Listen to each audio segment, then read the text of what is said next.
नमस्कार मंडळी, मी स्वप्नील दत्तात्रय मानुगडे.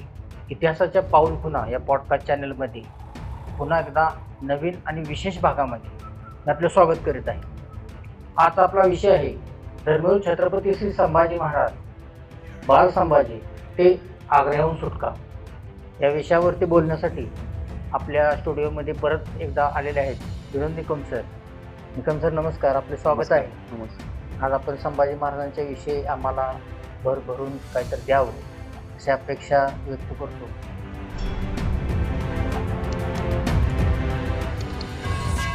आजच्या विशेष भागामध्ये आपण जाणून घेणार आहोत छत्रपती संभाजी महाराजांचे बालपण ते आग्र्याहून सुटका.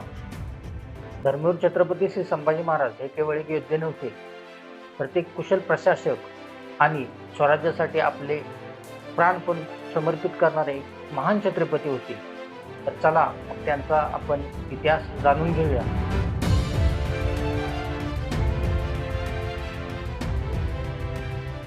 सर, आजचा माझा पहिला प्रश्न आहे की छत्रपती संभाजी महाराज यांचा जन्म झाला त्यावेळी ऐतिहासिक परिस्थिती काय होती आणि कोणत्या गडावरती त्यांचा जन्म झाला, त्यांची जरा पार्श्वभूमी आम्हाला थोडक्यात सांग. छत्रपती संभाजी महाराज म्हणजे आपण बाल संभाजी महाराज, आज आपण पहिला आपला या सिरीजचा आपला पहिला भाग आहे. बरं. आता आपल्याला छत्रपती संभाजी महाराजांच्या जन्माविषयी किंवा त्यांचा जन्म कोणत्या किल्ल्यावरती झाला, बऱ्याच जणांना माहित नाही की छत्रपती संभाजी महाराज जन्म कोणत्या किल्ल्यावरती झाला वगैरे. बहुधा लोक त्या किल्ल्यावरती जाऊन येतात, पण त्यांना आल्यानंतर समजते की ह्या ठिकाणी छत्रपती संभाजी महाराजांचा जन्म झाला होता. आता महाराजांच्या जन्माविषयी महाराजांच्या मातोश्री म्हणजे त्यांच्या जी आई होत्या सईबाई आणि छत्रपती शिवाजी महाराज यांचा जो विवाह झालेला आहे 1640 ते 1641 या मधल्या कालखंडामध्ये यांचा विवाह झाला. आता शंभूराजांच्या अगोदर छत्रपती शिवाजी महाराज आणि सईबाई यांना 3 मुली होत्या. आणि चौथं जे अपत्य झालं ते शंभूराजे म्हणजे त्यांचा जन्म इंग्लिश रेकॉर्डनुसार 14 मे 1657 पुरंदर किल्ल्यावरती झाला. आणि अशा प्रकारे काय त्यांचा जन्म झाला. आता खऱ्या अर्थानं आपण बघितलं, सईबाई ज्या होत्या त्या छत्रपती शिवाजी महाराजांच्या पहिल्या पत्नी होत्या. त्यांना आपण महाराणी असं म्हणतो. त्या दिसायला अतिशय रूपवान होत्या. आणि ज्यावेळेस शंभूराजांचा जन्म झाला त्यावेळेस महाराजांनी काय तर नुकतीच जावळी जिंकली होती. आणि महाराजांच्यावर येत्या भविष्यामध्येच काहीतरी अफजल खानासारखं एक मोठं संकट येणार होतं चालू. आणि त्याची परिणिती आपण बघतोय की पुढं झाल्याचे आपल्याला दिसून येतं. अशा प्रकारे ज्यावेळेस हा महाराजांचे एकंदरीत राजपुत्र जन्माला आले आणि हे राजपुत्र खऱ्या अर्थाने चांगले होते शंभूराजे. आता शंभूराजांच्या बाबतीतला आपण जर एकंदरीत इतिहासाचा मागोवा घेताना 1657 त्यांचा जन्म आहे, पुरंदर किल्ल्यावरती जन्म झाला, हा सगळ्या गोष्टी आहेत. ज्याप्रमाणे शिवाजी महाराजांचा जन्म पुण्यामध्ये झाला तशाच प्रकारे शंभूराजांचा जन्म कुठे झालाय, पुरंदर किल्ल्यावरती झालाय. त्यामुळे सजिकच भविष्यात आपण बघतो की शंभूराजे हे पुरंदर बनले आणि पुरंदर मधून एक धुरंदर बनले. म्हणजे हा महाराजांच्या आयुष्यातला एक सगळ्यात महत्वाचा एक क्षण होता. कारण शिवरायांना पहिल्या 3 मुली होत्या आणि 3 मुलीनंतर काय तर त्यांना राजपुत्र जन्मला. हा महाराजांच्या दृष्टिकोनातून अतिशय खूप महत्वाचा एक योग होता. छान. सईबाई निधनानंतर छत्रपती शिवाजी महाराज आणि संभाजी महाराजांच्या त्यांच्या आयुष्यात कोणती मोठमोठी आव्हान आली असे तुम्हाला वाटतं? आता ज्यावेळेस बघा की आता छत्रपती शिवाजी महाराजांच्या आणि संभाजी महाराजांच्या आयुष्यामध्ये सईबाईंचं जाणं हे खूप मोठं एक आपण बघतो दुःखद घटना होती. आता सईबाईंचं निधन झाले 5 सप्टेंबर 1659 आणि तो एकंदरीत काळ जो बघितला तर त्या काळामध्ये अफजल खानाच्या रूपाने एक महाराजांच्यावरती खूप मोठं संकट आलेलं आहे. आता त्या अगोदर आपण पाहिला की शंभूराजांचं बालपण एकंदरीत की शंभूराजांना त्यांच्या आईचं दूध सुद्धा पेता आलं नाही. म्हणजे का तर त्यांना बाळंतपणाचा आजार झाला होता आणि त्या बाळंतपणाचा आजाराचा संसर्ग शंभूराजांना होऊ नये म्हणून मातोश्री जिजाबाईंनी काय केलं तर नसरापूर जवळच्या कपूर वहाळ नावाचं गाव आहे, तिथे असणाऱ्या गाडे पाटील नावाच्या 10 आवा या महिला यांच्याकडचं दूध छत्रपती संभाजी महाराजांना देण्यात आलं. आणि हा एकंदरीत 2 वर्ष हे चालू होतं, दूध दिलं जात होतं. आणि त्यांना जर त्या वर्षी 26 होंड एवढा काय तर राबता त्यांच्याकडे लावला होता. म्हणजे जिजाबाईंनी शंभूराजांची खूप काळजी घेतलेली आहे. शंभूराजांचं आयुष्यामध्ये जो संघर्षाचा भाग आहे तो जन्मापासून शंभूराजांच्या आयुष्याला संघर्ष आलेला आहे. अगदी त्यांना त्यांच्या आईचं दूध सुद्धा पिता आलं नाही. पण जिजाबाईंनी काय तर त्यांचं एकंदरीत संगोपन करण्याचं काम एक खूप चांगलं केले. आता हा काळ कसा आहे, की याच काळामध्ये अफजल खान काहीतरी विजापूरहून निघालेला आहे आणि त्यावेळेस छत्रपती शिवाजी महाराज, सईबाई आणि शंभूराजे यांनी काय केलं तर राजगड सोडून ते कुठं आले? प्रतापगडावर आले. प्रतापगडावर आल्यानंतर बघा, की सईबाईंची प्रकृती दिवसेंदिवस खालवत चालली. म्हणून शिवाजीराजांनी निर्णय घेतला, की आपण अफजल खानाशी प्रतापगडमध्ये जावळीच भागात राहायचं आणि अफजल खानाशी 2 हात करायचे. म्हणून त्यांनी निर्णय घेतला, की सईबाईंची प्रकृती तर खालावत चाललेली आहे. म्हणून त्यांनी शंभूराजे आणि सईबाई यांना काय तर मातोश्री जिजाबाईंच्याकडे म्हणजे राजगडावरती पाठवले आणि शिवाजीराजे काय तर पुन्हा प्रतापगडावर माघार आले. कारण महाराजांना अफजल खानाच्या स्वारीच्या बाबतीतलं सगळं महाराजांना नियोजन करायचं होतं. आणि त्यावेळेस काय झालं, की महाराजांना एक दिवस दुःखद घटना समजली, की 5 सप्टेंबर 1659 या दिवशी काहीतरी सईबाई वर्तल्याची माहिती महाराजांना कळाली. म्हणजे हा खूप दुःखद घटना आहे आणि महाराजांच्या आयुष्यातला एक अतिशय वाईट हा प्रसंग म्हणा येईल, की एकंदरीत महाराजांच्यावर हा एक प्रसंग ओढवलाय आणि दुसरा प्रसंग कुठला असेल तर अफजल खानाचं येणारं संकट एक असेल. त्यामुळे छत्रपती शिवाजी महाराज आता छत्रपती संभाजी महाराज पोरके झाले गेले. फक्त 18 महिन्याची वय असताना त्यांच्या मातोश्रीचं निधन झालं गेले. त्यामुळे छत्रपती संभाजी महाराजांना खऱ्या अर्थाने त्यांच्या आईचं प्रेम मिळालंच नाही. पण त्यांना दुसऱ्या आईचं प्रेम मिळालं ते जिजाबाईंचं मिळालं. पण ही छत्रपती संभाजी महाराजांच्या आयुष्यातली एक अतिशय वाईट घटना म्हणावं लागेल आणि शिवरायांच्या पण आयुष्यातील एक वाईट घटना म्हणावी लागेल, की सईबाई ह्या छत्रपती शिवरायांच्या अर्धांगी होत्या. त्यांना महाराजांच्या प्रत्येक हालचालीमध्ये ज्यावेळेस महाराजांनी स्वराज्य स्थापनेचा 1645ला रायऋषी मंदिरावरती शपथ घेतली होती. त्यावेळेस देखील खऱ्या अर्थानं त्यांना प्रेरणा देण्याचं काम सईबाईंनीच केलं असावं. म्हणजे म्हणतो की एखाद्या यशस्वी पुरुषामागे एखाद्या स्त्रीचा हात असतोय.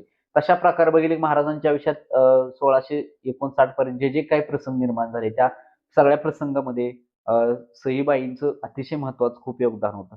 त्यामुळे हा खऱ्या अर्थानं दोन्ही पण छत्रपतींच्या आयुष्यातली एक आपण म्हणतो एक वाईटच घटना होती असं मला वाटतंय त्यात.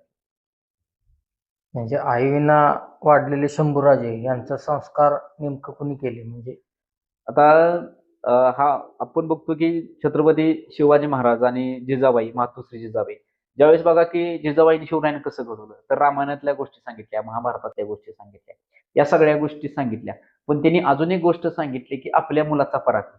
म्हणजे शंभूराजेंचे वडील शिवराय आणि शिवरायांनी जे भीम पराक्रम केले होते. म्हणजे अफजल खानासारख्या मोठ्या असणाऱ्या सरदाराला महाराजांनी प्रतापगडाच्या पायथ्याला मारून त्याला मारला गेला. अजून पावनखिंडीतला प्रसंग असेल महाराजांचा, त्याच्या अगोदर फत्तेखानाचा प्रसंग, जावळीच्या मोऱ्यांचा प्रसंग असेल. म्हणजे जिजाबाईंनी वेद सांगितले, पुराण सांगितले, महाकाव्य सांगितले, अनेक रामायण कथारूपी रामायण त्यांना सांगितलं. पण ते हे मात्र सांगाय विसरले नाहीत, की तुझ्या वडिलांनी खूप मोठा पराक्रम केला. म्हणजे वडिलांचाच वारसा किंवा कित्ता मुलं गिरवत असतात. वडील चांगले कर्तृत्व नसले तर मुलगा पण सजिगच चांगला निघत असतो. बरोबर. पण जिजाबाईंनी संभाजीराजाला शिक्षण देत असताना ह्या शिक्षणाबरोबर बाकीचं पण त्यांना शिक्षण दिलेलं आहे. म्हणजे त्याचा उल्लेख सभासद बकरीमध्ये आणि मल्हारराम चिटणीसाच्या बकरीमध्ये पूर्ण त्यांनी सखोलच असा त्याचा काहीतरी महाराजांना कुठल्या कुठल्या विद्याभ्यास दिल्या होता. त्याचा पूर्ण सगळा त्यात सखोल त्यांनी काहीतरी माहिती केलेली आहे. संभाजी महाराजांचे शिक्षण कोणाच्या मार्गदर्शनाखाली झाले? त्यांना कोणत्या भाषा, शास्त्रे आणि विज्ञानाचे ज्ञान होते? आता छत्रपती संभाजी महाराजांनी एकंदरीत त्यांच्या आईचं निधन झाले म्हणजे ही सगळी जबाबदारी त्यांच्या आजी म्हणजे जिजाऊ साहेब यांच्या अंगावरती आली गेली. आता शिवाजी राजांचा आणि संभाजी राजांचा आपण तसं पाहिलं तर फारसा संपर्क म्हणजे आला असेल संपर्क. बऱ्याच वेळा त्यांचा राहणं, उठणं सगळ्या गोष्टी असतील. शिवाजी राजांचं पण संभाजी राजांचे विशेष लक्ष होतं. पण छत्रपती शिवाजी महाराजांचं एकंदरीत आयुष्य पाहिलं आपण, की महाराजांचं सतत म्हणजे महाराज हे सतत मग्न असायचे. म्हणजे कायम युद्ध असेल, बाकीची मोहीम असतील, यात महाराज सतत स्वतःला वाहून घ्यायचे. त्यामुळे जिजाबाईंच्या अंगावरती शिवाजीराजांनी संभाजी महाराजांच्या शिक्षणाची, त्यांच्या संस्काराची पूर्ण जबाबदारी दिली. आता शंभूराजांनी त्यांच्या बुधभीषण नावाचा ग्रंथ आहे. त्या बुधभीषण नावाच्या ग्रंथामध्ये शंभूराजांनी कुठलं शिक्षण घेतलं, तर त्याची सगळी त्यात माहिती ती नोंद करून ठेवलेली आहे. म्हणजे संभाजी महाराजांना मराठी भाषा येत होती, संस्कृत येत होती, हिंदी येत होती, फारसी येत होते. म्हणजे ब्रजभाषा जी बोलली जाते ती सुद्धा त्यांना ब्रजभाषा येत होती. आणि ज्यावेळेस बघा की जे ब्रिटिश अधिकारी हेनरी ऑक्सिजन ज्यावेळेस रायगडवर त्याला तसा जून 1674 राज्याभिषेक झाला होता. त्यावेळेस हेनरी ऑक्सिजन म्हणतो शंभूराजांना काहीतरी इंग्रजी भाषा सुद्धा येत होती. म्हणजे शिवरायांनी शंभूराजांना खऱ्या अर्थाने मातोश्री जिजाबाईंच्या नेतृत्वाखाली त्यांना चांगलं शिक्षण दिलं. आता दुसरी गोष्ट त्या काळामध्ये राजे रजवाडे काय करायचे आपल्या दरबारामध्ये पंडित नेमायचे. म्हणजे संभाजी महाराजांना शिक्षण देण्यासाठी उमाजी पंडित नेमले होते. आता ह्या उमाजी पंडितांनी काय केलं तर संभाजी महाराजांना रामायण महाकाव्य, नीतिशास्त्र, अर्थशास्त्र परत सगळ्याच ह्या गोष्टी शिक्षण त्यांना दिलं होतं. म्हणजे शिक्षण म्हणजे फक्त पुस्तक शिक्षण नाही. आज आपण बघतो की मुलांना खऱ्या अर्थाने पुस्तक शिक्षण दिलं जातं आपण मुलांना पुस्तकी किडा बनवून जातो. पण त्यावेळेस व्यवहारवादी शिक्षण खूप महत्वाचं होतं. आता छत्रपती शिवाजी महाराजांचे चिरंजीव शंभूराजे भविष्यात हे युवराज म्हणून येणार होते. मग ह्या युवराजांना जे लागणारं शिक्षण आहे, त्या सगळ्या शिक्षणाची माहिती मल्हारराव चिटणीसाची बकर असेल, सभासद बकर असेल, त्यात त्यांनी अशा प्रकारे सांगितलं की मल्लविद्या शिकवली. आता छत्रपती संभाजी महाराज होतेच. मल्लविद्या शिकवली. त्यांना धनुष्यबाण, परत तलवारी असेल, शमशेर असेल, घोड्यावरती बसणे, हत्तीवरती बसणे, युद्ध अभ्यास करणे, परत पुढच्या शत्रूच्या डोक्यामध्ये काय चाललं ही मानसिकता ओळखणे. तिथपर्यंत पूर्ण युद्धाभ्यास त्यांना करवला गेला. म्हणजे अक्षरशः तुम्हाला माहिती आहे ज्यावेळेस आग्र्याला छत्रपती संभाजी महाराज गेले त्यांचं वय फक्त 8 वर्ष होतं. म्हणजे ते एवढे मानाने सक्षम बनवले त्यांना की अगदी औरंगजेबाच्या पुढे ज्यावेळेस संभाजी महाराजांना उभं केलं गेलं तरी त्यांची मानसिकता एवढी सक्षम होती की काय जर केलं मृत्यूची देखील भीती त्यांच्या मनात नव्हती. कारण आपण बघतो शंभू राजांचा इतिहास हा खूप महान आहे. कारण त्यांची मानसिकताच एवढी स्ट्रॉंग केली होती शिवाजी राजाने की पडेल त्या परिस्थितीमध्ये पडेल त्या प्रसंगाला त्यांना सामोरं जायचं. त्यांच्या अंगात एवढं शौर्य आणि ताकद निर्माण केली होती. त्याच्या पाठीमागे खऱ्या अर्थाने हे शिक्षण व्यवस्था सगळी बघितली. जिजाबाईंचं खूप मोठं योगदान आहे. म्हणजे जिजाबाईंनी 3 छत्रपती उभा केले. छत्रपती शिवराय, छत्रपती शंभूराजे आणि तिसरे राजाराम महाराज. खऱ्या अर्थानं आपण बघितलं तर जिजाबाईंचं त्यांच्या शिक्षणामध्ये खूप महत्वाचं योगदान आहे. बुद्धभूषणम आणि कोणते कोणते ग्रंथ लिहिले म्हणजे ते कोणत्या भाषेत होतं? बुद्धभूषणम कोणत्या भाषेत होतं? आता छत्रपती संभाजी महाराजांच्या ग्रंथसंपदा आज आपल्याला 4 पाहावयास मिळतात. त्यामध्ये बोधवंश हा ग्रंथ आहे. खऱ्या अर्थानं आज बघा की आपण संस्कृतचा अभ्यास आज लोकं अलीकडे विसरत चाललेत. पण त्यावेळेस शहाजीराजांचा बेंगलोरमध्ये संस्कृत दरबार भरायचा. शिवाजीराजांच्या कारखान्यामध्ये अनेक संस्कृत साधनं निर्माण झाली गेली. आणि त्यावेळेस कसं होतं की संस्कृत शिकणं खूप गरजेचं होतं. आणि आपण बघतो की शिवरायांनी काय केलं की शंभूराजांना संस्कृत शिकवलं, पंडितांनी वगैरे शिकवलं. त्यामुळे संस्कृत पंडित बनले गेले. आता शंभूराजांनी जे ग्रंथ लिहिले ते बुधभूषण नावाचा ग्रंथ 14व्या वर्षी त्यांनी लिहिलाय. आज आपल्याला बुधभूषण मधला एक श्लोक साधारणत म्हणता येत नाही. म्हणजे ते खूप अवघड त्याची एकंदरीत भाषा कारण आपल्या ते तोंडओळी नाही आणि आता आपण बघितलं तर इंग्लिश शिक्षण घेतो किंवा मराठी भाषेत शिक्षण असेल त्यामुळे छत्रपती संभाजी महाराजांनी बोधवंश ग्रंथ 14 वर्षी शिकले म्हणजे लिहिला त्यांनी पूर्ण. त्याच्या आधी ते संस्कृत पूर्ण पंडित बनले होते. परत नायिका भेद एक लिहिला, 7 शतक एक लिहिला. अशा प्रकारचे संभाजी महाराजांनी 3 ते 4 ग्रंथ लिहिलेले आहेत. आणि ते 4ही ग्रंथ त्यातले काही ब्रजभाषेत आहेत, काही संस्कृतमध्ये आहेत. म्हणजे छत्रपती संभाजी महाराजांना ब्रजभाषा येत होती. म्हणजे ब्रजभाषेत देखील ते चांगल्या पद्धतीचं काय तर लिखाण करू शकत होते. म्हणून संभाजीराजांच्या एकंदरीत वयाचा विचार करता 32 वर्षाचा, तर त्यांच्या कालखंडात त्यांनी खूप मोठी प्रगती केली होती. कारण साहजिकच त्यांना चांगलं शिक्षण दिल्यामुळं आणि ते संस्कृत पंडित असल्यामुळे त्यांनी काहीतरी हे 3 ते 4 ग्रंथ त्यांनी काहीतरी निर्मिती केलेली आहे. वा, छान. संभाजी महाराजांना युद्धकला, शस्त्रविद्या आणि नेतृत्वाचे प्रशिक्षण कसे देण्यात आले? आता त्यावेळेचा कालखंड कसा होता की धामधुमीचा काळ होता. आता शिवाजीराजांनी काय केलं आता युवराज म्हणून छत्रपती संभाजी महाराज भविष्यात गादीवर येणार होते. आता युवराजांना त्या कालखंडामध्ये हे सगळं शिक्षण दिलं जायचं. म्हणजे स्वतः युद्धाभ्यास जिजाबाई घेत असत. म्हणजे मल्हारराव चिटणीस किंवा सभासद बकर सांगतो जिजाबाई स्वतः शंभूराजांचा युद्धाभ्यास घेत. आता युद्धाभ्यास म्हणजे काय तर हे जे सगळं दांडपट्टा चालवणं, शमशेर चालवणं, तलवार असेल, परत घोड्यावरती बसणं.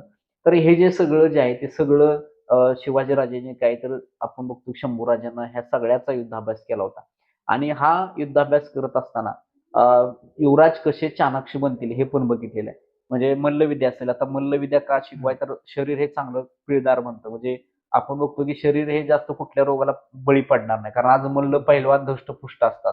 आणि ते त्याप्रमाणे प्रमाणेच काय केलं की जिजाबाईंनी शंभूराजांना हे शिक्षण देत असताना त्यांना शिक्षणाचा उपयोग भविष्यात आता आपण बघतो की आज आपण व्यावसायिक शिक्षण घेतो. आज व्यावसायिक शिक्षण म्हणजे काय तर स्वतःचा काहीतरी व्यवसाय सुरू केला जातो. पारंपरिक शिक्षण म्हणजे काय तर नोकरी करण्यासाठी. पण त्यावेळेचा काळ कसा होता की राजपुत्र हे दोन्ही पण शिक्षण घ्यायचे. एक आपल्याला लिहिता वाचता पण आलं पाहिजे त्या मुलाला. कारण का तर राजकारण करायचं म्हणजे येड्या-गबाळ्याचं काम नाही. आजही आपण बघतो की राजकारण आपण म्हणतो सर्वसामान्याचं नाही किंवा येड्या-गबाळ्याचं नाही. पण त्या काळामध्ये राजकारणात टिकायचं असेल किंवा राजकारणात डावपेच आखायचे असतील तर आपल्याला लिहिता वाचता पण आलं पाहिजे. आपल्याकडे कुशल बुद्धिमत्ता पाहिजे आणि दुसरी गोष्ट आपल्याला लढाई देखील गाजवता आली पाहिजे. एकंदरीत छत्रपती शिवाजी महाराजांचं चरित्र आणि संभाजी महाराजांचं चरित्र बघताना आपल्याला हे दिसतंय की प्रत्येक युद्धाच्या मोहिमेवरती दोघं पण हे काहीतरी छत्रपती आघाडीवर आहेत. कारण जोपर्यंत तुम्ही आघाडीवर लढत नाही तोपर्यंत सैन्य विचार काय करणार की जाऊ दे राजाच आघाडीवरती नाही. म्हणजे आपल्या भारतातले असे अनेक युद्ध आहेत की प्लासीचे युद्ध वगैरे, हा. बक्सार युद्ध असं अनेक युद्ध आहेत. त्या युद्धामध्ये त्यातल्या असणाऱ्या राजांनी काय केलं तर युद्धामध्ये प्रत्यक्षात सहभाग घेतला नाही. ते कुठेतरी मग्न राहिले, कोणतरी घरी गेला, कोणतरी व्यसनामध्ये राहिला. त्यामुळे त्या युद्धाचा परिणाम काय झाला त्यांच्या उलट निकाल लागला गेला. पण ह्या सगळ्या गोष्टी छत्रपती शिवाजी महाराजांनी संभाजी महाराजांची इतकी काळजी घेतलेली आहे. अगदी आग्र्याच्या भेटीतलं तुम्हाला म्हणजे 8 वर्षाच्या संभाजी राजांना सगळ्या घोड्यावर बसणं म्हणजे आज त्याला आपण बघतो की नवरदेव जर का गावदेवला घोड्यावरती बसला तर दुसऱ्या दिवशी तो म्हणते माझं अंग खूप दुखतंय. आणि संभाजी राजांना 8 वर्षीय संभाजी राजांनी आग्र्यापर्यंतचा प्रवास कसा केला असेल? जवळजवळ राजगड ते आग्रा हा एकंदरीत प्रवास 1250-1300 किलोमीटर आहे. म्हणजे एवढी सहनशीलता त्यांच्याकडे त्यांची मानसिकताच एवढी महाराजांनी घट्ट केली होती, की कुठल्याही प्रतिकूल परिस्थितीमध्ये आपण पाय रोवून उभा राहायचं. हाच संभाजी महाराजांच्या आयुष्यातला सगळ्यात मोठा काहीतरी हा शैक्षणिक मला वाटतं की शिवरायांनी दिलेला फायदा असावा. संभाजी महाराज विशिष्ट प्रकारची शस्त्र वापरत होते का? म्हणजे खंडा तलवार. मी असं ऐकलेलं की संभाजी महाराज फक्त खंडा तलवार वापरत होतं आणि त्यांच्या काळानंतर ते त्यांच्या निधनानंतर ती तलवार प्रोडक्शन बंद झालं त्या काळात. हे कितपत सत्य आहे म्हणजे तुम्हाला काय वाटतं? आता महाराजांची आपली शस्त्र जे आयुध आहेत ती मराठा कालखंडातली आयुध आहेत. म्हणजे आपलं एक आयुध एक सर्वात जास्त गाजलं की ती वाघनख आपण त्याला म्हणतो. हां, जे हां. की महाराजांनी अफजल खानाचा वध केला. आता वाघनख हे लहान शस्त्र आहे आणि प्रत्येक मोहिमेला जात असताना म्हणजे शिवाजीराजे वाघनख किंवा संभाजीराजे कायम वाघनख असायचे. का तर शस्त्र लपवण्याची पद्धत असते. म्हणजे आपण बघतो महाराष्ट्रातले एकंदरीत आपलीतली उंची म्हणजे आपल्या छत्रपती शिवाजी महाराजांची उंची 5.5 फूट होती. म्हणजे 162 सेंटीमीटर असं सांगितलं जातं. आणि संभाजीराजेंची उंची पण त्याच मापात संभाजीराजे पण आहेत. तेवढे पण कदाचित महाराजांची त्यांची उंची थोडीफार जास्त होती. आता उंचीवरती आधारित तुम्ही तलवार कोणती वापरणार ते ठरतं. बरं. म्हणजे प्रत्येक राजाचं तलवार वापरण्याची पद्धत वेगळी असते. प्रत्येक मूठ तलवारचे अनेक तलवारीचे प्रकार आहेत वेगवेगळे. आणि जवळपास आपण 40-50 तलवारीचे प्रकार आहेत. दोप तलवार असेल, खंड्या तलवार असेल आणि वेगवेगळे प्रकारचे मुठीचे प्रकार वेगळे असतात. आणि विशेषतः करून त्यावेळेस पोर्तुगीजांच्या तलवारी ह्या चांगल्या असायच्या. बरं. म्हणजे भवानी तलवारीचा उदय देखील खऱ्या अर्थाने पोर्तुगीजांनीच भारतात आणली. महाराष्ट्रात सावंतवाडीत मग महाराजांची ज्यावेळेस सावंतवाडी मोहीम होती, त्यावेळेस ते महाराजांना पोर्तुगीजांच्याकडून सावंतवाडीतून ती भवानी तलवार विकत घेतली आहे महाराजांनी. म्हणजे हा सगळा एक भाग आहे. त्यामुळे तुम्ही राजावर आधारित असायचं आपण कुठलं आयुध युद्धामध्ये वापरायचं. पण छत्रपती संभाजी महाराजांना बाण चालवा येत होते, त्यांना तलवार चालवा येत होती, त्यांना मल्लविद्या करता येत होती. म्हणजे त्यांना गदा आता मल्ल म्हणलं की पैलवान पहिले गदा असायचा. युद्धामध्ये मल्लांच्याकडे गदा असायच्या म्हणजे गदाधारी मल्ल असायचे. तशा प्रकारे सगळी त्यांना आयुध चालवता येत होती. आणि ज्या त्या राजाचं कसं असतं की एखाद्याला आवडती तलवार असते म्हणजे प्रत्येक त्या राजावरती असते आपण कुठली तलवार. जसं की छत्रपती संभाजी महाराजांना खंडा तलवार आवडत असे. कारण खंडा तलवारीचं वजन जास्त असायचं.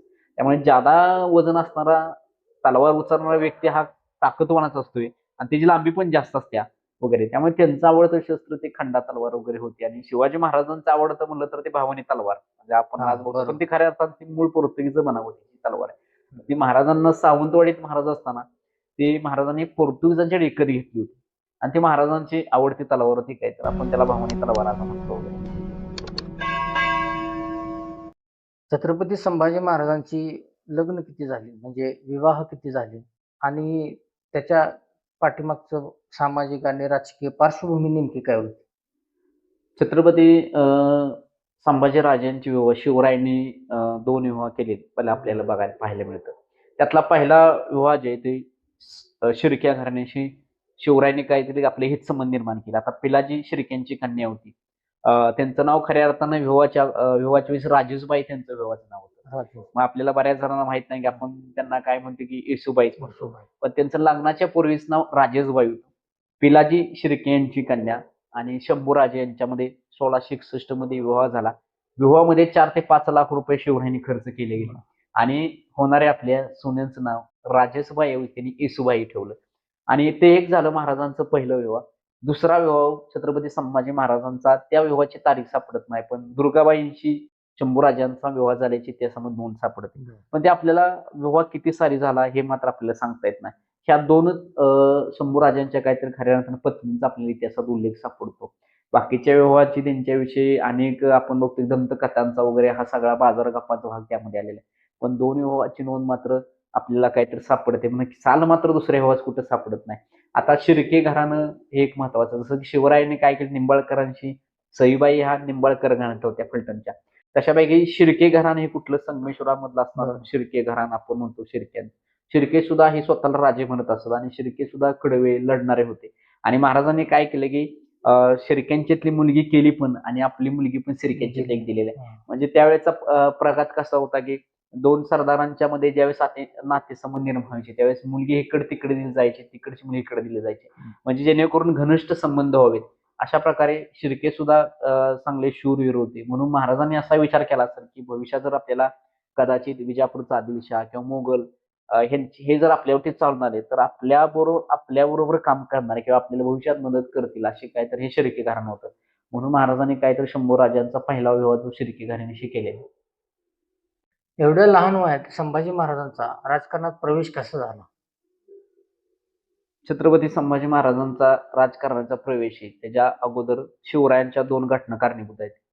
एक, महाराजांनी काय केलं, औरंगजेबाचा मामा शाहिस्ते खान याचा काय केला की शिवरायांनी 5 एप्रिल 1663 ला पुण्याच्या लाल महाराजांची बोटं छाटली. त्यामुळे त्याची एक अब्रूचं धिंदवडं महाराजांनी पूर्ण हिंदुस्थानवर अगदी युरोपात पोहोचलं होतं. दुसरं काय केलं की शिवरायांनी आता शाहिस्ते खानानं स्वारी केल्या म्हणून हिंदवी स्वराज्याचं नुकसान खूप झालेलं, कारण 3 वर्ष हा शाहिस्ते खान बिचारा पुण्यात राहिला होता. आणि यानं पुण्यात राहून काय केलं की आसपासचा सगळा हा भाग बेचारा करून टाकला होता. त्यामुळे महाराजांचं आर्थिक नुकसान पण खूप प्रचंड झालं होतं. आता महाराज असे नाही की आपल्या लोकांचं नुकसान झालंय म्हणून त्यांचेच गळे चेपायचं, हं. तसं नाही. मग त्यावेळेस काय केलं की महाराजांनी सुरत लुटीची योजना आखली गेली.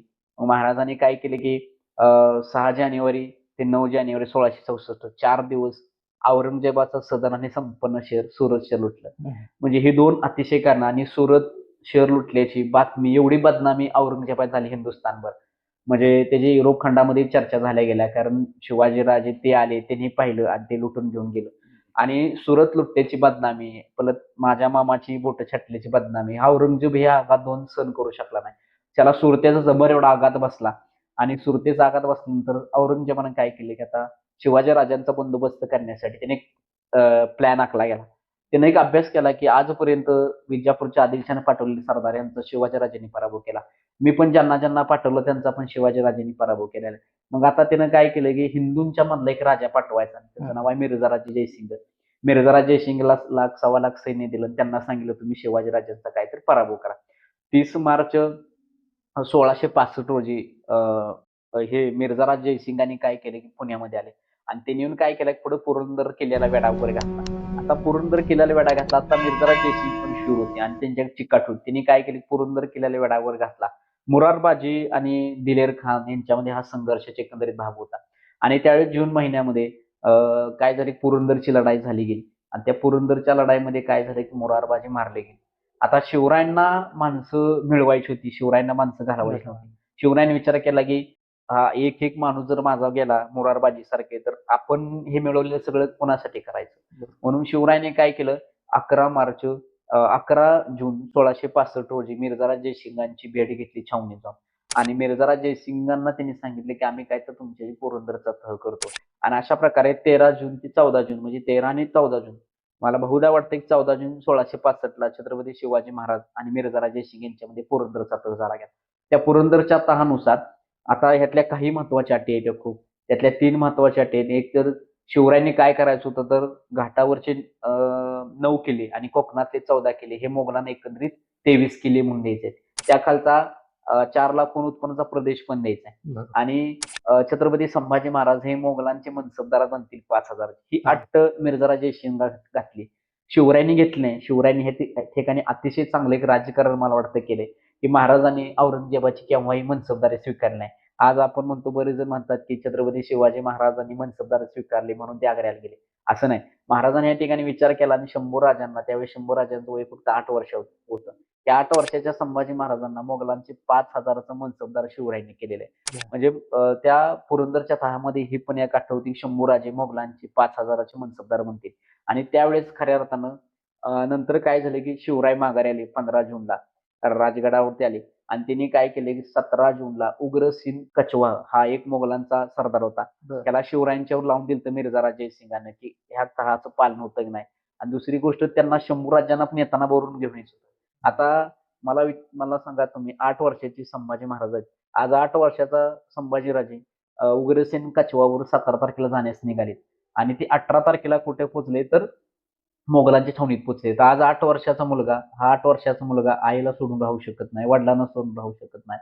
पण बरोबर. त्यावेळी शिवरायांना देखील खूप वाईट वाटलं असेल, कारण हे राजकारण असते आणि शिवरायांनी त्यावेळेस संभाजीराजेंची पण मानसिकता काय असेल ह्याचा आता मी पण विचार काय करू हां, शकत हां. नाही. 8 वर्षाचे बरोबर आहे. संभाजीराजे उग्रसेन कछवावर 17 तारखेला हसत-हसत बाहेर जातात. म्हणजे शिवरायांना खूप वाईट वाटलं, जिजाबाईंना खूप वाईट वाटलं ह्या सगळ्या गोष्टी. पण शेवटी राजकारण असते आणि राजकारणामध्ये नीती, धैर्य, डाव, कुशलता सगळी असते. शिवरायांनी आपल्यावरती डाव घेतला नाही तो. नाही. म्हणजे संभाजी महाराजांना मोगलांची मनसबदार केलं, पण स्वतः झाले नाही. त्याच्या पाठीमागे महाराजांचं कसं होतं, की आपण जे हिंदवी स्वराज्य 1645 स्थापन केलेलं आहे. म्हणजे आपण कोणाचा मनसबदार व्हायचं. होय.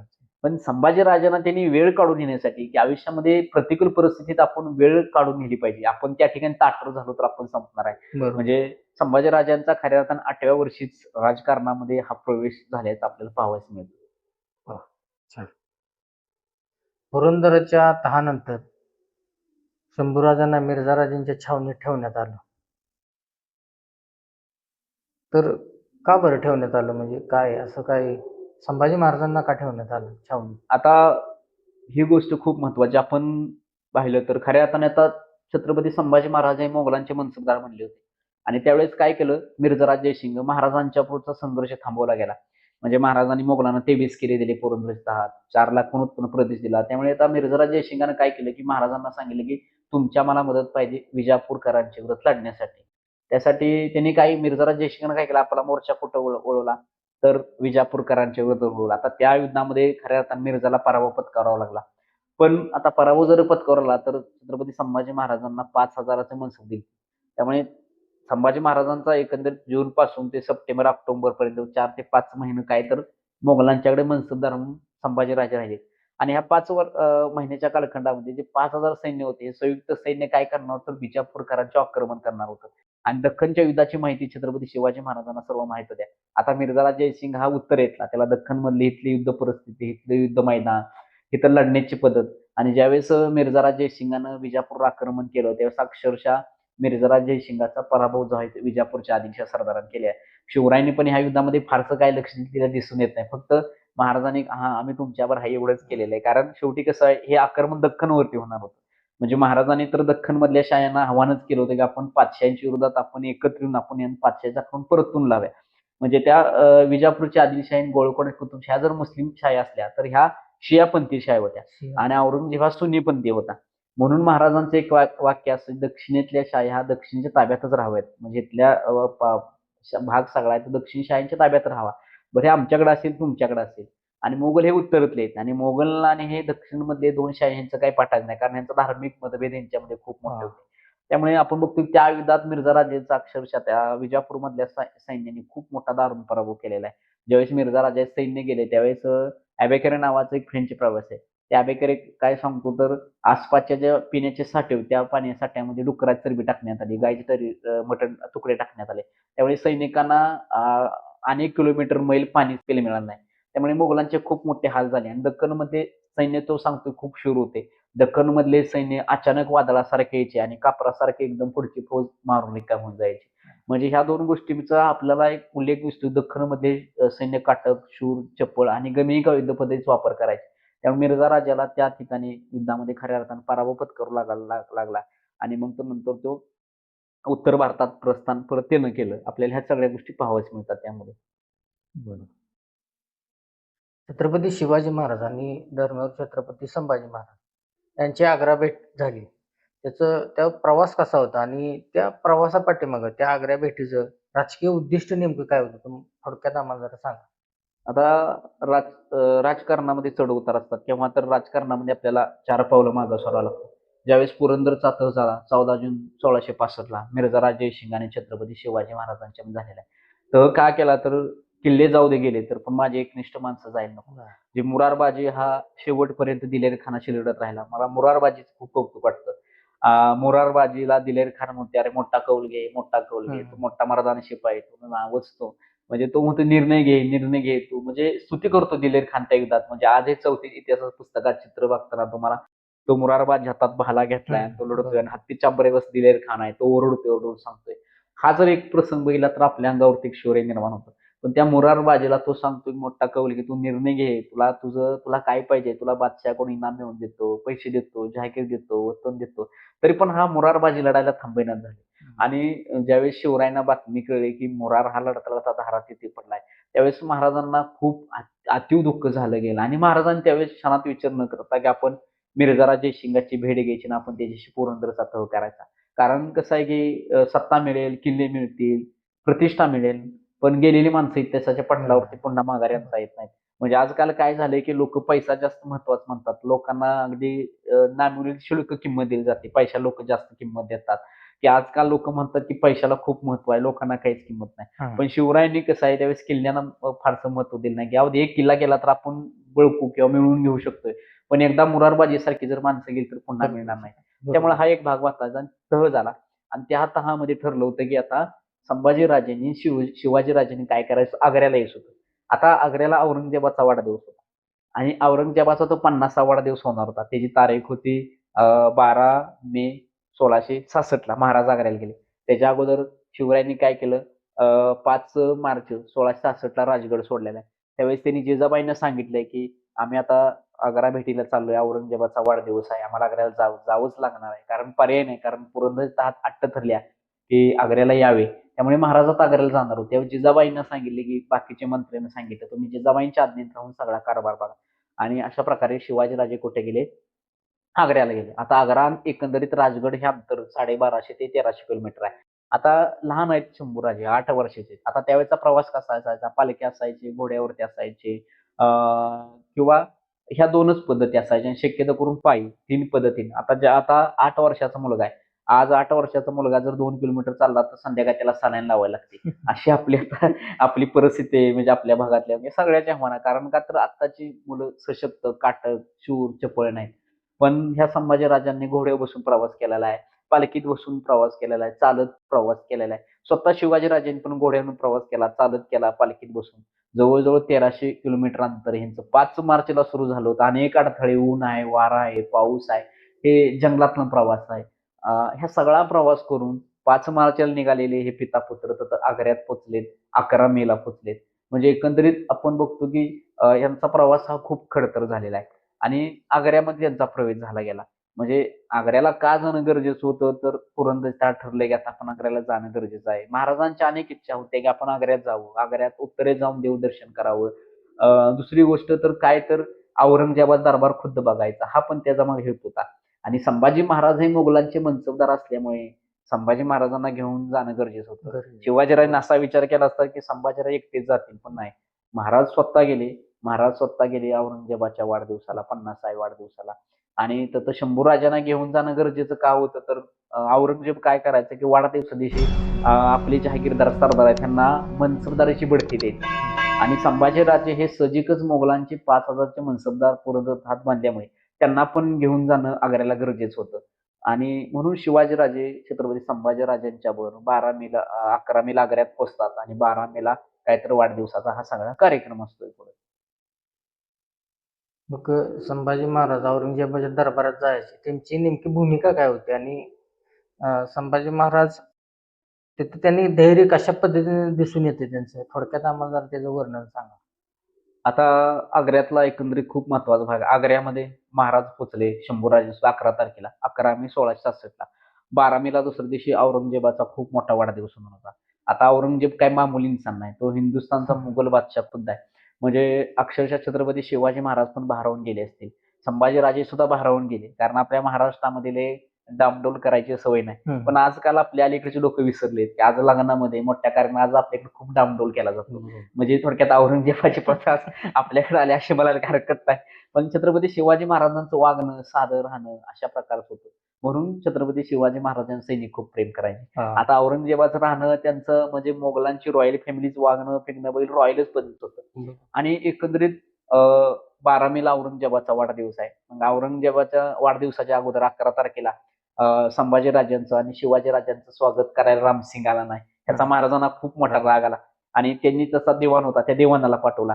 दिवाणाला पाठवल्यावर महाराजांना खूप राग आला आणि खडे बोल रामसिंगाला महाराजांनी नंतर सुनले की अरे मी राजा आहे आणि एका राजाच्या स्वागतासाठी तुझा तू नोकर पाठवणे हे कितपत योग्य आहे. आणि त्यावेळेस औरंगजेबानं काय केलं रामसिंगाला की आग्र्याच्या किल्ल्याची संरक्षण व्यवस्था सगळी औरंगजेबच्या राहण्याच्या ठिकाणाची व्यवस्था ही अचानक रामसिंगावर टाकल्यामुळं रामसिंग काही करू शकला नाही. आणि दुसऱ्या दिवशी 12 तारखेला वाढदिवस होता आणि वाढदिवसा दिवशी काय तर बघा की रामसिंगाचा दिवाण आणि घेऊन छत्रपती शिवाजी महाराजांना रामसिंग पण नंतर पुढे भेटला महाराजांना आणि ते घेऊन काय तर चालले होते. आता जात असताना त्यांची बागेत एका भेट झालेली आहे. त्या बागेत भेट घेतल्यानंतर तिथून पुढचा प्रवास हा आग्र्यापर्यंत. आता त्यावेळेस काय झाले की आग्र्यामध्ये लाखो लोक औरंगजेबाला वाढदिवसाच्या शुभेच्छा देण्यासाठी जमले होते.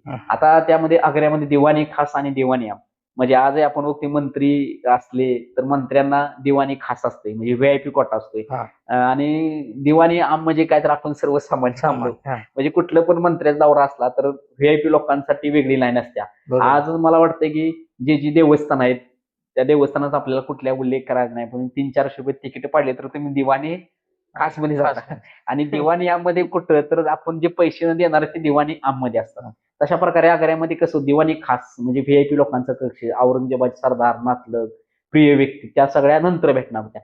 आणि त्यावेळेचा 12 तारखेचा माहोल एवढा जबरदस्त होता की औरंगजेब काय तर बाल्कनीमध्ये उभा राहिला लाल किल्ल्याच्या आणि लाखो लोक त्या आग्र्याच्या लाल किल्ल्याच्या तडमंदीच्या आत होते आणि ते औरंगजेबाला उदंड आयुष्याच्या सोबतीने सगळे जमले होते. औरंगजेबानं नजारा आपला दिला म्हणजे तो बाल्कनीत उभा राहिला झरोका दिला. झरोका म्हणजे काय तर दर्शन. मोगलांच्या मध्ये बादशाह दररोज यायचा झरोका लोकांना द्यायचं दर्शन द्यायचं म्हणजे ह्यांच्यात पद्धत झरोका दर्शन पद्धत ही मला वाटतं की अकबराच्या कालखंडात सुरू झाली गेली. जहांगीरनं जास्त वापर केला औरंगजेबानं कमी केला पण सर्वात जास्त झरोका दर्शन देण्याची पद्धत अकबरानं जहांगीर शहाजहानी जास्त अवलंबून दररोज यायचं आणि त्या बाल्कनीत उभा राहायचं आणि आपल्या जनतेला आपलं दर्शन द्यायचं आणि लोक त्याचा नमस्कार करायचे म्हणजे आपला राजा आहे राजाचा नमस्कार. म्हणजे अशा प्रकारे औरंगजेबानं काय केलं झरोकामध्ये दर्शन दिलं लोकांना शुभेच्छा दिल्या लोकांना हातवारे असं असं केलं असं वगैरे आताचे नेते सेलिब्रिटी करतात म्हणजे आताचे नेते सेलिब्रिटी करतात की मॉब पुढे दिसलं नव्हतं असा असा हात करायचा म्हणजे आपल्यावर किती प्रेमात आवाज. तशा प्रकारे आता शेवटी कसं आहे ती लोक का जमली त्यांना औरंगजेबाविषयी काय पुळका मला वाटत नसेल असा पण त्या दिवशी आग्र्यामध्ये दान धर्म करण्यात येणार होता जेवण असेल. आता औरंगजेबाचा वाढदिवस आहे सजिकच आजही एकाने त्याचा वाढदिवस असला तर जेवणाची सोय केली जाते म्हणजे आज आपण घरगुती असला तर शेजारच्या आपण 50 माणसात जेवण करतो वाढदिवस आहे. तशा प्रकारे काहीतरी औरंगजेबाचा वाढदिवस होता लोकांना दान धर्म कपडे वाटणं मिठाई वाटणं जेवण ह्या हेतून काहीतरी आग्र्यात ते गरीब लोक सगळे जमले होते. मग औरंगजेबानं काय केलं दिवाणी आमधला सगळा आपला कारभार अवलंबला त्यानं संपून टाकला आणि तो दिवाणी खास मध्ये गेला गेला आणि त्यावेळेस आमीन खानानं रामसिंगाजवळ सांगितलं की शिवाजी महाराजांना तुम्ही घेऊन यायला सांगा. मग त्यावेळेस काय केलं की महाराजांना स्वतः नेण्यासाठी आमीन खानाला आणि एकंदरीत त्यावेळेचा आमीन खान महाराज शंभूराजे बाकीच्या महाराजांसोबत असणारे सेवक हे दिवाण आममधनं म्हणजे सर्वसामान्य लोकांच्या मधनं जात होते. त्यावेळेस सगळे लोक शिवाजी महाराजांच्याकडे बघायला लागले हाच शिवाजी ज्यानं काय केलं अफजल खान मला हाच शिवाजी ज्यानं औरंगजेबाच्या मामाची बोट शेकले हाच शिवाजी ज्यानं जहानारा बेगमला दिलेलं अंधन उत्पन्न खायसाठी औरंगजेबाचं सदनशीर उठलं कुठलं सूर उठलं म्हणजे सगळी लोक बघायला लागली शिवराय आले म्हणजे आणि नंतर महाराजांच्या आत एंट्री झाली. महाराज कुठे दिवाणी खास मध्ये गेले दिवाणी खास मध्ये गेले सरदारांच्या रांगा होत्या 5,000 10,000 20,000 15,000. आता शिवाजीराजे हे राजे आहेत आणि आता महाराजांनी 5,000ची मनसबदारी संभाजीराजांनी स्वीकारलेली होती हे खरं मान्य आहे. आता शिवाजीराजे सोबत आहेत बाल संभाजीराजे तुम्ही आग्रा भेटीचं चित्र जर बघितलं त्यात तुम्हाला चित्र दिसतंय बघा मोहऱ्यांता उभा केलेले महाराजांचा सेवक बाजूला एक आहे शंभू राजे लहान आहे त्यांनी महाराजांचं बोट धरलंय बाजूला उभा असणारा व्यक्ती कोण आहे मानसिंग आहे पलीकडे हसणारा एक व्यक्ती आहे बघा जसवंत सिंग आहे. आता महाराजांना 5 रांगेत उभा केलं महाराजांना तो आपला अपमान वाटला का तर ज्या जसवंत सिंगाचा महाराजांनी पराभव केला होता त्या जसवंत सिंगाला औरंगजेबानं 7,000च्या रांगेत उभं केले. दुसरी गोष्ट ताहिर खान नावाचा एक व्यक्ती होता त्या ताहिर खानाला अगोदर 15 दिवस 7,000ची मनसब दिली आणि त्याला 7,000 रांगेत उभा केला. आता महाराजांचं म्हणणं काय होतं मी स्वतंत्र राजा आहे माझ्या मुलांना जर जहागीरदारी स्वीकारली मी राजा आहे मला वेगळ्या ठिकाणी बसण्याची किंवा मला वेगळ्या ठिकाणी उभं करायला पाहिजे तुम्ही मला तुमच्या नोकरात उभं केलं. मग त्यावेळेस रामसिंगला महाराज म्हणले काय तुझ्या बादशात चाललंय अरे मी माणूस कसा आहे तुला माहित आहे का तूने देखा तेरे बाप ने देखा है तेरे बादशाह ने देखा है मैं कैसा आदमी हूँ तेरे बाप ने मुझे देखा मैं कैसा आदमी तू देखा है मैं कैसा आदमी तेरे बादशाह ने देखा है मैं कैसा आदमी मुझे ह्या क्यों खडा कर दे. अशा प्रकारचं म्हणजे ते राजस्थानी ह्याच्यामध्ये पत्रांच्या मध्ये आपल्याला ती नोंद तशा प्रकारची सापडा ती खरी वाक्य आहे तूने देखा तुरे बाप ने देखा तेरे बादशाह कमी कैसा नहीं आणि हिंदीत खरी आहे. वाक्य आणि ती वाक्य काहीतरी महाराजांनी बोलली मानसिंगाच्या असणार दरबार त्या कारकुनांनी ती पत्र लिहून ठेवली आज आपल्याला राजस्थानच्या डॉक्युमेंट मिळतात आपल्याला बघायला. आणि त्यावेळेस काय झालं की महाराजांचा अपमान झाला आणि एकंदरीत त्यावेळेस औरंगजेब हा बघतोय शिवाजीराजे औरंगजेब बघतायत म्हणून की आता औरंगजेबाने दुर्लक्ष केलं आणि शिवाजी महाराजांनी काय केलं की दरबाराचा त्याग केला. मानसिंग त्यांना म्हणतोय थांबा थांबा जरा असं करू नका बादशाह बघतोय. तर महाराजांनी कुठलाही विचार न करता छत्रपती संभाजी महाराजांनी घेऊन काय तर शिवाजीराजे माघारी आले. म्हणजे हवेली ज्या ठिकाणी महाराजांचं निवासस्थान होतं मानसिंगाच्या हवेली. तिथं महाराज पाठीमागे आल्यानंतर परत काय केलं की त्याच दिवशी परत 3 औरंगजेबानं सरदार शिवाजी महाराजांना समजूत काढण्यासाठी पाठवलं. स्वतः रामसिंग आला, राजा असं म्हणून त्यात आलतीफ खान आहे, मुस्लिफ खान आहे आणि अजून एक जण खान आहे. 3 जण भेटले पण तिघांना सांगितले शिवाजीराजे तुम्ही चला औरंगजेबाला भेटायचं तुम्हाला बोलू. पण शिवाजीराजेंनी 12 मेला औरंगजेब दरबार सोडला. तेव्हापासून ते 17 ऑगस्ट पर्यंत ज्यावेळेस महाराज सुटले तिथपर्यंत त्यांनी केव्हाही औरंगजेबाच पुन्हा तोंड बघितलं नाही. म्हणजे महाराजांचा केलेला अपमान त्यामुळे अपमान झाला म्हणून त्यांनी औरंगजेबाचं तोंड बघितलं नाही. म्हणजे हा एक खऱ्या अर्थानं छत्रपती शिवाजी महाराजांचा स्वाभिमानच आहे. आता ह्या ठिकाणी संभाजी महाराजांची भूमिका आहे. मग दुसऱ्या तारीख 13 मेला तारीख आली सकाळची उजडली. मग 13 तारखेला शिवाजीराजांचं थोडं मन शांत झालं. महाराजांनी काय केलं की संभाजीराजांना आता आपण आलोयच. आता संभाजीराजे खऱ्या अर्थाने मन सजरायचे. म्हणून त्या ठिकाणी काय केलं तर संभाजीराजांना ते मोहराचं ताट, उच्च प्रतीचे कपडे वगैरे बरेच काय महाराजांनी मोहरा 5,000 होऊन मोहरा घेतल्या होत्या. मोहराचं ताट भरलेलं. उच्च प्रतीचे कपडे, तलवार घेतली त्या औरंगजेबाला वाढदिवसात भेट दिला. आणि संभाजीराजे सोबती बाकीचे सेवक गेले. गेल्यानंतर संभाजी महाराजांनी ते ताट मोहरान भरायला औरंगजेबाला दिलं गेलं. औरंगजेबानं छत्रपती संभाजी महाराजांना सरोपा आणि एक तलवार आणि तलवार भेट दिलेली. सरोपा एक दिली आणि एक तलवार एक संभाजीराजांना भेट दिली गेली.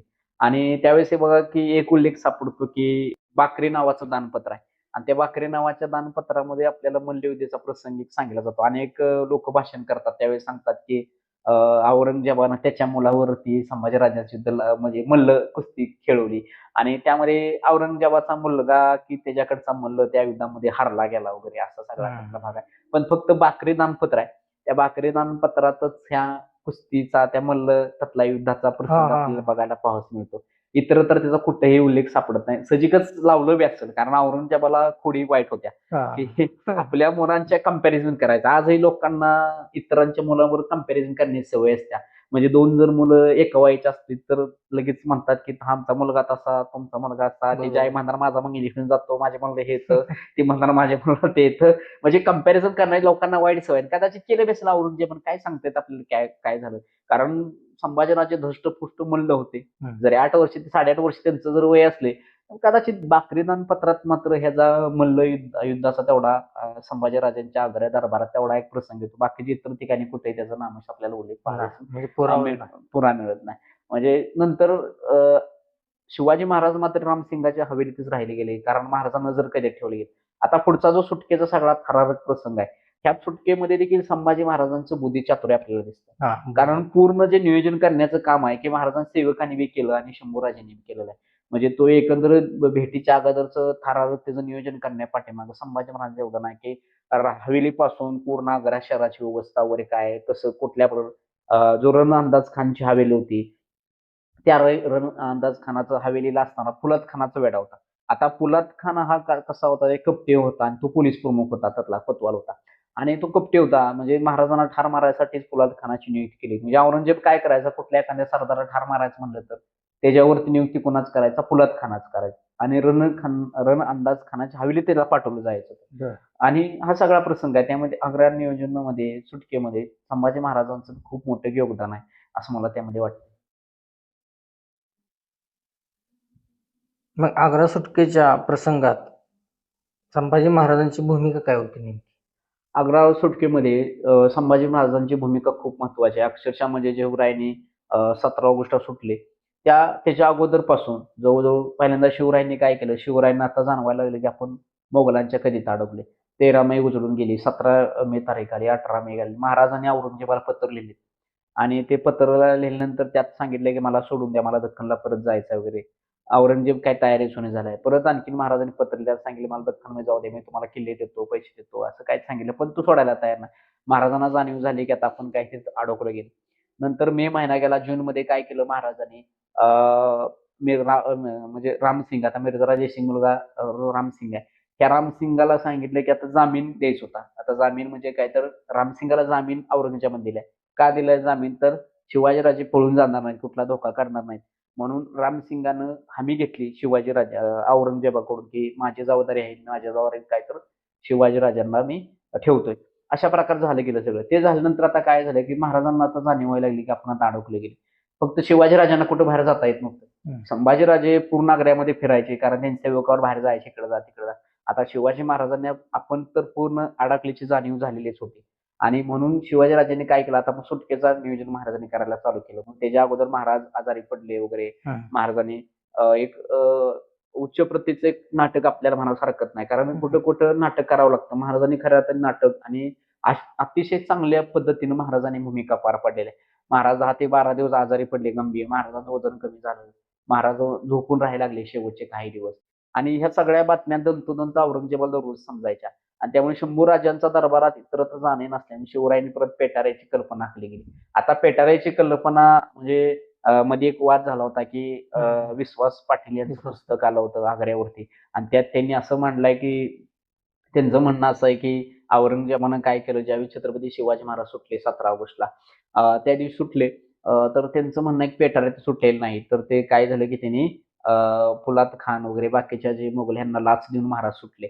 आता हा पण एक मुद्दा खरा आहे, की ज्यावेळेस बघा शिवाजी महाराज आग्र्यात गेले, त्यावेळेस जहाराणा बेगम वगैरे बाकीचे शिवाजी महाराजांचे शत्रू जे होते, जसवंत सिंग वगैरे, हे नंतर छत्रपती शिवाजी महाराजांसारखे बोलायला लागले. म्हणजे का बोलायला लागले, की महाराजांनी कदाचित त्यांना पैसे पण दिले असते. पण सुरुवातीला हे महाराजांना ठार मारा म्हणते. नंतर मात्र ते शिवाजी महाराजांच्याबद्दल काहीच बोलायला तयार नव्हते. जहानारा बेगम असेल वगैरे, जाफर खान असेल आणि जसवंत सिंग यांना छत्रपती शिवाजी महाराजांनी आपलं केलं होतं. आणि त्यामुळं विश्वास पाटलांचं म्हणणं आहे, की छत्रपती शिवाजी महाराज पेटरात सुटले नाहीत, तर त्यांनी काय केलं, लाच देऊन सुटले.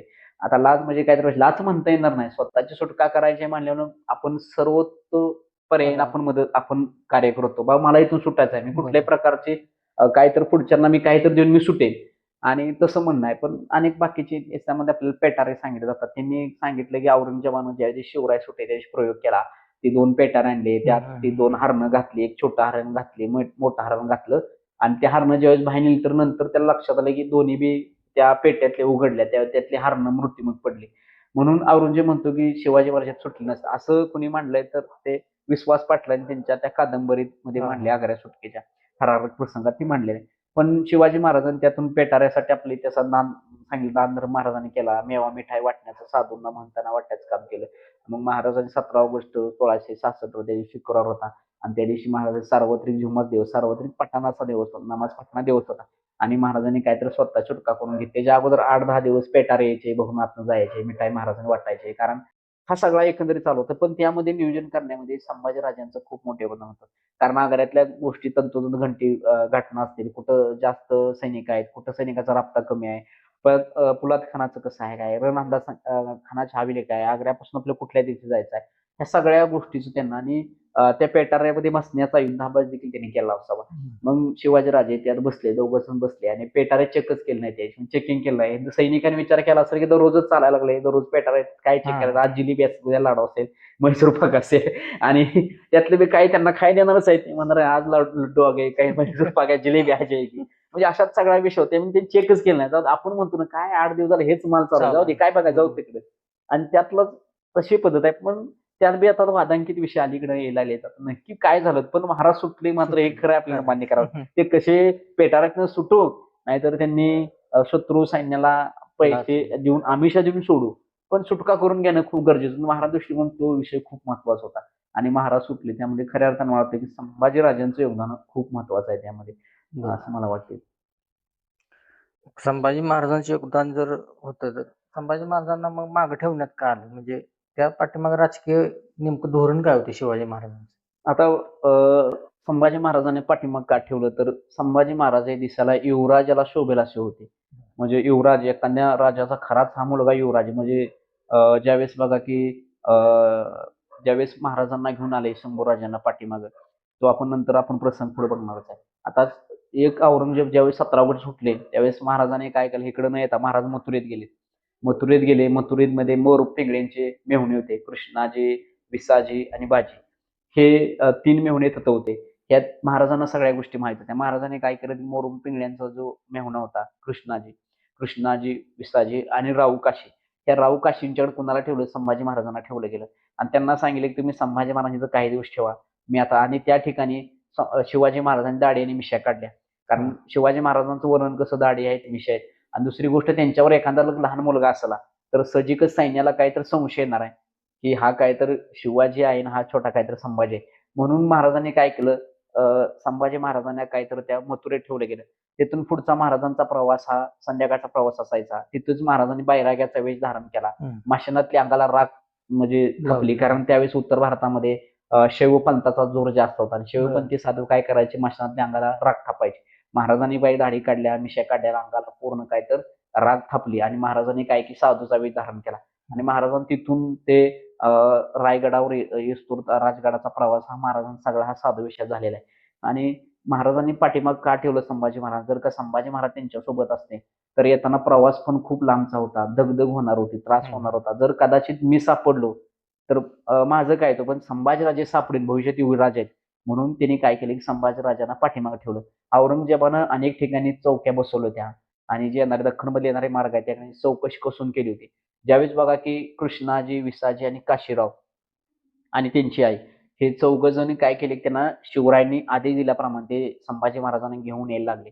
येत असताना बघा उज्जैन जवळ हवेली नावाचं गाव आहे, म्हणजे त्याचा उल्लेख शिव दिग्विजय नावाच्या बकरीत आलेला आहे. त्यासाठी ह्या चौघा 5 जणांचं ताडवलं गेलं. आता हे ब्राह्मण आहेत आणि त्यांनी प्रश्न विचारला की हा तुमचा कोण आहे, तर त्यांनी सांगितलं की हा आमचा म्हणजे कोणतर दाशीपुत्र आहे किंवा मुलगा आहे सांगितलं असेल. तर मुलगा आहे सर तुम्ही, असं म्हणजे एका ताटाच्या वगैरे त्यातल्या एका चेकपोस्टवाल्या सैनिकांनी सांगितलेलं आहे. कारण हा मुलगा तुमचा वाटत नाही. तर त्यांनी सांगितलं आम्ही गरीब ब्राह्मण आहे आणि आमचा हा मुलगाच आहे. तर त्यांना नाही म्हणले, मग तुम्ही एका ताटात जा वगैरे असं त्यांना काय सांगितलेलं आहे. तर त्यावेळेस बघा की त्या ठिकाणी संभाजीराजांना त्यांनी ओळखलं होतं, कदाचित हेच संभाजीराजे आहेत. कारण संभाजीराजे हे कसे युवराज धष्टपुष्ट, एकदा एखाद्या राजाचा पुत्र जसा असावा, म्हणजे राजा हजारोत एखादा दिसतो तसे उठून दिसत होते. मग त्यांना संशय आलता. व त्या ठिकाणी काशी विसाजी आणि काशीराव वगैरे आणि त्यांच्या आईनी हा तर प्रथम कसा तर तो हे करून लावला आणि तिथून नंतर सुटले. म्हणजे नंतर परत संभाजी महाराजांचा हा सगळा एक छोटीशी दासी म्हणून त्यांचा केलेला आहे त्या ठिकाणी. म्हणजे कारण का तर काही करून लपवून त्यांना महाराष्ट्रात घेऊन आणायचं होतं. कारण कसून चौकशी चालू होती सगळी औरंगजेबानं. त्यामुळे त्यांनी तसा शिव दिग्विजय नावाच्या बकरीमध्ये तशा प्रकारे त्यात उल्लेख आलेला आहे. आणि ती ज्यावेळेस राजगडावरती आले त्यावेळेस शिवाजीराजांनी दरबारावरून त्यांचा खूप स्वागत केलेलं आहे. त्यावेळेस त्यांना 50,000 रुपये दिले, महाराजांनी बक्षीस दिलेले 50,000 रुपये. संभाजी महाराजांना नाही दिलं. हे कृष्णाजी, विसाजी आणि काशीराव आणि त्यांची आई होती, ह्यांना मिळून 50,000 रुपये 50,000 होऊन दिलेत एक रक्कम. कारण एक चांगलं काम केलं. आणि 2 महिने 67 दिवसामध्ये छत्रपती शिवाजी महाराज आल्यानंतर 67 दिवसात संभाजी महाराजांना काहीतरी राजगडावरती आणलेलं आहे. त्यावेळेस बघा की जिजाबाईंची अतिशय परिस्थिती गंभीर म्हणजे शिवरायांनी कोणालाच खरं सांगितलं नाही की संभाजीराजांचं काय झालं. त्यांनी येत असताना राजगडावरती आल्यानंतर त्यांनी संभाजीराजांना श्राद्ध घातलं, सांगितलं शंभूराजे राहिले नाहीत, शंभूराजे आपल्याला सोडून गेले. म्हणजे त्यावेळेस संभाजीराजांच्या पत्नी ह्या जे येसूबाई त्या सती जायला निघाल्या होत्या. शिवरायांनी त्यांना परावृत्त केलं गेलं, पण त्यांना खरं कारण सांगितलं नाही. जर कारण सांगितलं आणि ते कारण जर पसरलं तर औरंगजेब पुन्हा आणखी तपास चालू केलं. आणि त्यांनी काय केलं की त्यावेळेस रायगडावर सांगितलं लोकांनी संभाजीराजांचं हयाती निधन झालं गेलं, त्यांना प्रवास सहन झाला नाही, त्यांचं वाटेत निधन झालं गेलं वगैरे. आणि त्यामुळे जिजाबाईंना अति दुःख झालं गेलं. पण ज्या दिवशी संभाजीराजे आले महाराष्ट्रात आपल्या, तेव्हा शिवरायांनी सांगितले की संभाजीराजे जिवंत आहेत, आता यायला काही दिवसात ते येत आहेत. म्हणजे महाराजांनी किती राजकारणामध्ये महाराजांनी सक्षमतेने काही निर्णय घेतले. काही घरच्यांना पण त्रास झाला की संभाजीराजांचं निधन झालं, त्यांचं श्राद्ध घालणं, ह्या पण खूप गोष्टी महाराजांना कुठेतरी वाईट वाटत होत्या. पण राजकारण करायचं असलं तर आयुष्यामध्ये चढ उतार येतो, त्या प्रसंगाला आपण सामोरं गेलं पाहिजे. आणि ह्या संभाजीराजांच्या आग्रा भेटीतल्या जे महाराजांनी दुःखद निधनची खोटी माहिती जिजाबाईंना त्यांच्या पत्नींना सांगली होती, येसूबाईंना. ती खऱ्या अर्थाने त्यांनी ते खूप दिवस त्यांचे 1 महिना ते 1.5 महिना खूप त्यांचे जिकिरीचे गेले असते. खूप वाईट वाटलं असेल त्यांना. पण शिवाजीराजे त्यांना खरं सांगितलं नाही. म्हणजे कारण का तर राजकारण करायचं असलं तर काही गोष्टी काळजावरती दगड ठेवूनच पुढे कराव्या लागतात. म्हणून शिवाजीराजांची ती भूमिका त्या पाठीमागे असावी. कारण युवराज सापडले तर भविष्यात युवराज आपल्या गादीसाठी पाहिजेत. आणि शिवाजी महाराजांचं संभाजी महाराजांचे विशेष प्रेम होतंच. त्यामुळे काही बी करून युवराज राजगडावरती सुखरूप पोहोचले पाहिजेत, असा महाराजांचा काय हेतू त्या पाठीमागे असावा. छान. तर आपण समाप्ती करताना शेवटचा प्रश्न आहे माझा, की बालपणातील या सर्व घटनांनी पुढील धर्मवीर छत्रपती श्री संभाजी महाराज यांना घडवण्यात कशी भूमिका बजावली? संभाजी महाराजांचं चरित्र एकंदरच आपण अभ्यास करताना पाहिले की त्यांच्या आयुष्याला अगदी 1.5 वर्षाचा संघर्ष आलेला आहे. त्यांना शिवाजीराजांनी 8 वर्षाचा असताना मोगलांचा मनसबदार केलेला आहे. 8.5 वर्षाचा असताना 1250 किलोमीटर अंतर हे संभाजी महाराजांनी घोड्यावरती पालखी पायी चालत पार केलेलं आहे. परत पाठीमागं ते आपले वडील पिताश्री राजगडावर आहेत आणि मथुरेत आहेत. 1300 किलोमीटर 1350-1400 किलोमीटर अंतरावरती मथुरेत 2 महिने त्यांनी काढले. येताना त्यांनी प्रवास दुसऱ्यांच्याबरोबर केलेला आहे. कृष्णाजी, काशी आणि विसाजी ह्यांच्यावरती केलेला आहे. म्हणजे संभाजी महाराजांची मानसिकताच बनली होती आपल्याला.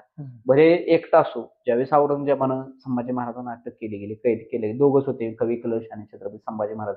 तिथपर्यंत महाराजांच्या निधनापर्यंत महाराजांची मानसिकता म्हणजे इतर मला वाटत नाही जगात असं कुठल्याही राजाच्या बाबतीत दुर्दैवी गोष्ट नाही. पण त्यांची मानसिकता एवढी स्ट्रॉंग होती, की कुठल्याही थरापर्यंत संभाजी महाराजांची मानसिकता केव्हाच हलली नाही.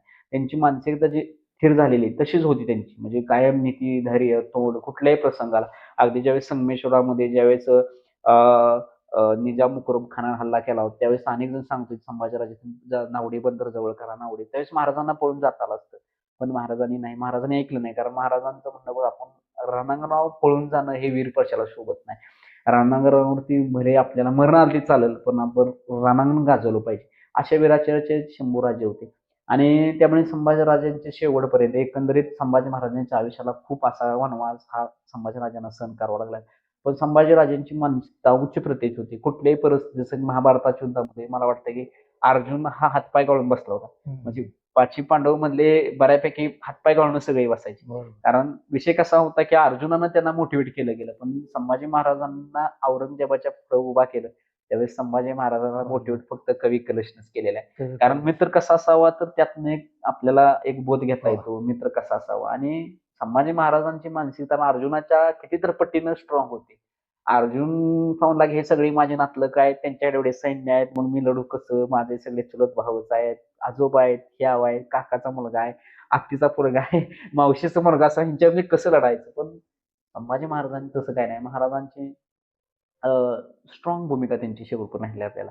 त्यामुळे महाराजांच्या आयुष्यातलं एकूण 32-32.5 वर्षाचं आयुष्य जे आहे संभाजीराजांचं ते खूप प्रतिकूल परिस्थितीमध्ये, संघर्षामध्ये, कणखर त्यांचं एकंदरीत आयुष्य त्यांचं आपल्याला पाहावयास मिळतं. वाह! सर म्हणजे असं ऐकतच राहावं असं वाटतंय. पण आपल्याला पण वेळेच्या काही मर्यादा आहेत.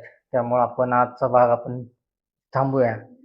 मग येणाऱ्या काळात आपण संभाजी महाराजांच्या विषयी आणि खास करून आग्रा भेट याच्याविषयी आपण सूक्ष्म पद्धतीनं एक पॉडकास्ट बनवू. संभाजी महाराजांच्या आयुष्यावरती ही जी पॉडकास्ट सिरीज आहे आपली, ते आपण इथून पुढं प्रेक्षकांना प्रत्येक आठवड्यात आपण देऊ, असं आपण जाहीर करू. आणि आजचा भाग आपण इथं थांबवू. तुम्ही दिलेल्या माहितीबद्दल सर मनापासून धन्यवाद. आणि खूप मौल्यवान असे तुम्ही आम्हाला आज ठेवा दिला. त्याबद्दल खरंच हे न संपणारं दान तुम्ही दिलेलं आहे. आणि मंडळी, संभाजी महाराजांच्या आयुष्यात भरपूर चढ-उतार आले. संभाजी महाराज अवघ्या काही वयाचे असताना त्यांच्या नशिबी अशा प्रकारच्या घटना, अशा प्रकारच्या गोष्टी आल्या. पण खऱ्या अर्थानं संभाजी महाराज कधी डगमगले नाही. तर संभाजी महाराजांनी आपला कायमस्वरूपी बाणा जो मर्दुंगीचा होता तो कायम सातत्यानं ठेवला. आणि संभाजी महाराजांनी या आयुष्याला पुरून उरले. थोडक्यात संभाजी महाराजांचे व्यक्तिमत्व हे ह्या जगात अजरामर झाले. तर अशाच संभाजी महाराजांना आमच्या इतिहासाच्या पाऊल खुणा या चॅनलकडं खऱ्या अर्थानं श्रद्धांजली आणि सॅल्यूट आहे. आणि इथून पुढं आम्ही संभाजी महाराजांच्यावरती येणाऱ्या आगामी काळात ही पॉडकास्ट सिरीज अशीच चालू ठेवू. मंडळी, आजचा जर व्हिडिओ आपल्यास आवडला असेल तर लाईक, शेअर आणि सबस्क्राईब करा. आणि इथून पुढे येणाऱ्या आमच्या प्रत्येक व्हिडिओला तुम्ही लाईक करावा अशी मी विनंती करतो. आणि आजचा भाग इथेच थांबवतो. जय शिवराय, जय शंभूराज.